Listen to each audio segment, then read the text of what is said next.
everybody, Aaron here. Welcome to another episode of Gideon's Tactical. Today we're going to be doing a field test on the Mora outdoor camp axe.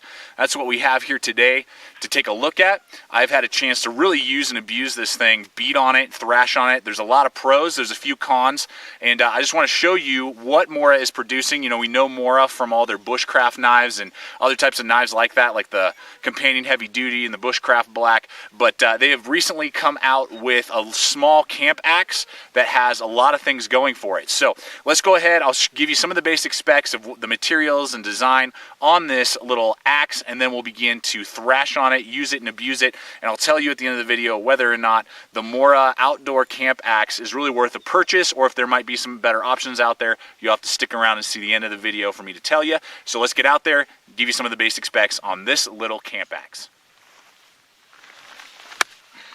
Alright guys, let's go ahead and take a look here at the specs on this Mora camp axe.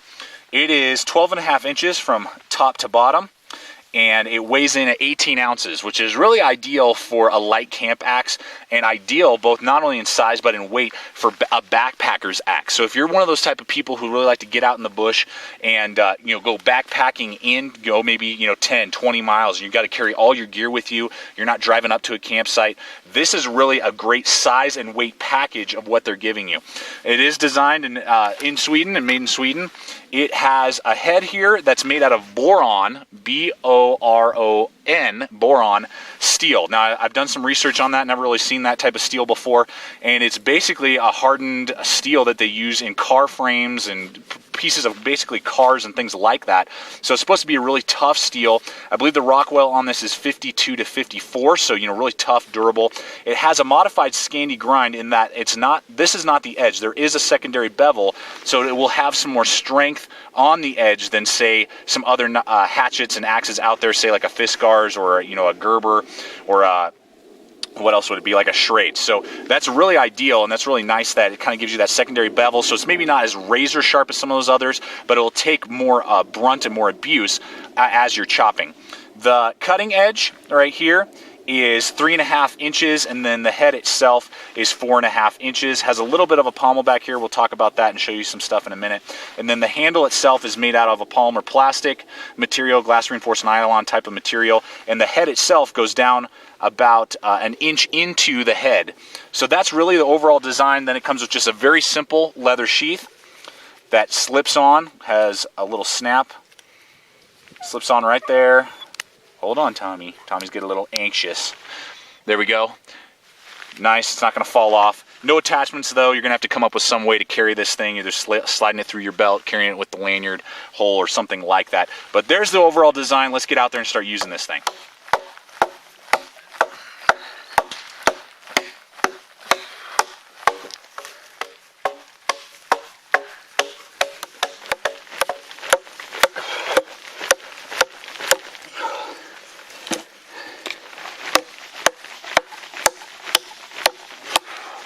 Alright everybody, so you've seen some of the action here with this Mora axe, and I gotta say, so far I'm very impressed. One of the big things is the ergonomics down here by the handle. Fantastic with the lanyard hole, as well as just how the handle's designed. I didn't have to reset one time, and I'm wearing kind of slick leather gloves through all this wood that you're seeing here that I chopped through. Now it's aspen, so it's not super dense wood or anything like that, but it's still pretty tough. And I'm a little out of breath, but this Mora is going to do a lot better job at chopping than say an 18-ounce knife, survival knife, that's for sure. And I've been so far very impressed. The big thing is the ergonomics for me. It's just mind-blowing on the ergonomics of this hatchet or axe, because of how easy it is just to stay in my hand. I can just keep swinging and never even have to think about resetting. And was really able to go through a lot of this stuff, and it's small enough and compact enough and light enough to be able to carry in, like, backpacking situations where maybe you're not near a vehicle, and you can do a lot of wood processing. But so far I've been very impressed with this Mora, and its capabilities, as you can see here, chopping through all this wood's been phenomenal.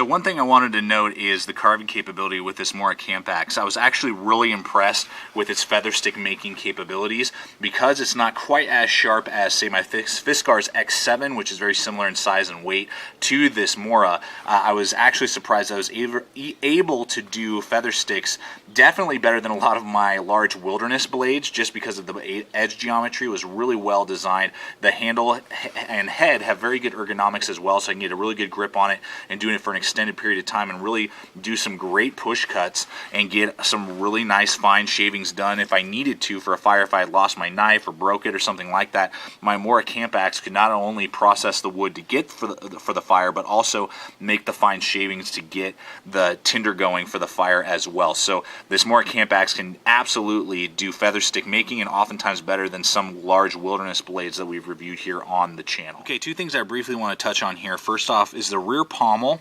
You can see here is not really well designed for hammering in tent pegs. You could do wood pegs or very large headed tent pegs, but the normal aluminum tent pegs are just not going to hit and connect very well. I kept on slipping off and it was very, very difficult, and I ended up just swapping to a rock to pound in my tent pegs on a recent camping trip that we did. So I'm not very impressed with the pommeling capability back here.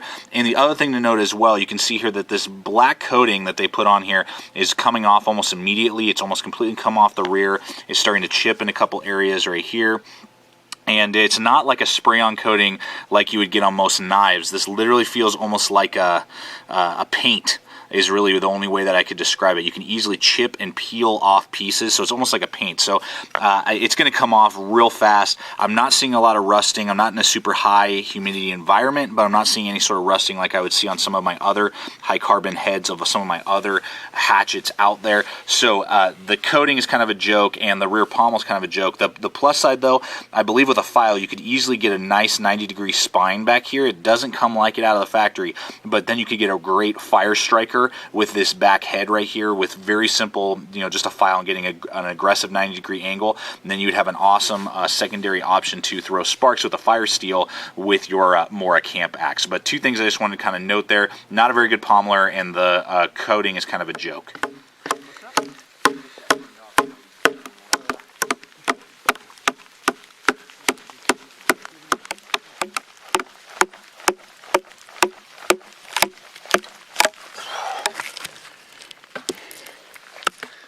Alright, so I want to compare the Mora camp axe to the Fiskars X7. They are very similar. The X7 will weigh 22 ounces. The Mora weighs 18 ounces, so the X7 is 4 ounces more, and the X7 is 14 inches long, and the Mora is 12.5 inches long. So the Mora is definitely a lighter, smaller axe, but the Fiskars has a high carbon. You can see there, after all the abuse, this is the last video I'm filming, there's starting to get a couple little chips and burrs in the in the Fiskars, but the Mora is still holding its fantastic factory edge without any chipping and rolling, and I have put this Mora through longer abuse than the X7 here has seen. So let's go ahead. We're going to do a quick timing video and see how long it takes for the X7 versus the Mora to get through the exact same size piece of wood. Okay, here we go with the Mora first, and we'll see how long it takes to get through this piece of wood.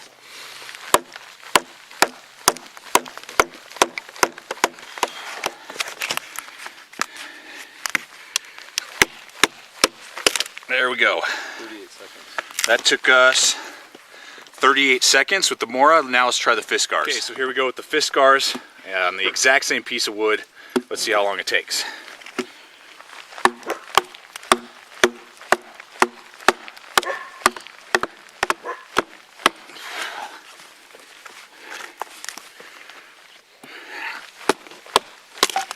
"38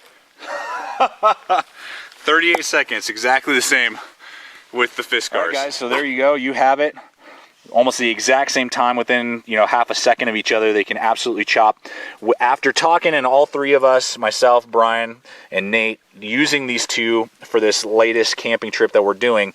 We will say that the X7 has a slightly more ergonomic handle down here than the Mora does. The Mora is extremely close, but the X7 just seems to stay in your hand a little bit longer before you have to reset. But other than that, you can really not tell a difference at all in the chopping capabilities, and as you saw there, the exact same time frame on the exact same piece of wood to chop through that piece of wood. And the Mora is going to hold its edge longer before you have to resharpen it, and the Mora is going to weigh 4 ounces less and be 2 inches shorter, basically, so a smaller footprint in your pack or, you know, your carry bag that you're using that day. So I would say for the price point, obviously the X7 is going to be almost half the price. It costs about 25 bucks. Your Mora is going to cost you about 45 bucks. So there's about a $20 difference there, but your Mora will be a fantastic option, particularly if you have the money. You won't have to sharpen it half as often as your X7. All right, everybody, so you've seen the Mora Camp Axe in action, and I got to tell you, I'm very impressed with this item overall. I have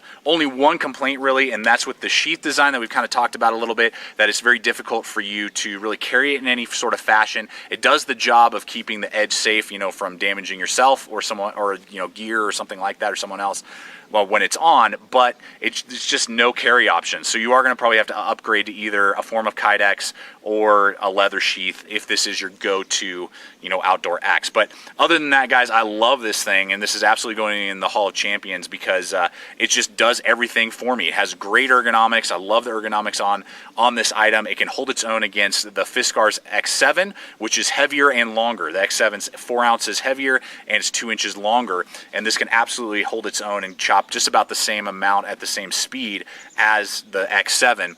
And what I also really love is the Boran steel, and I've really used this on I think about 3 or 4 camping trips now, and really put it through a lot more abuse than any of the other items that we've seen, a lot more wood on purpose, because I wanted to test out the Boran steel because I've never heard of it, and I have zero chipping, rolling. It is still holding its factory edge after all the abuse that I put it through, which is very, very impressive. You can, you know, get good ergonomics to do feather sticks if you had to, and overall just very impressed with its capabilities and the fact that it has a very small footprint, not only in size at 12.5 inches, but also in weight at 18 ounces. So I guarantee you'll be seeing more of this in action as we do other videos and stuff, because I'm going to be using this a lot, and this will definitely be one of my go-to axes in the future, because it's small enough for me to carry up in long hikes and backpacking trips, but it's also capable enough to do a lot of wood processing. So guys, I'm going to give this a 9 out of 10. Really, the sheath's the only thing that holds it back. So I would highly recommend picking up the Mora Outdoor Camp Axe. This thing is fantastic and totally worth a purchase for you. Thank you so much for watching this particular episode of Gideon's Tactical. Please subscribe, comment, like the videos, share the videos, and check out our Facebook page. You can find it on the YouTube homepage at Gideon's Tactical. Like our Facebook page, where you'll get updates of upcoming videos, you'll get photos, as well as upcoming gear, new gear releases, you know, that products and companies that are released, as well as behind the scenes footage and bloopers that you'll never see make it to YouTube. So thanks so much for watching, everyone. Stay equipped, stay prepared. We'll see you out there.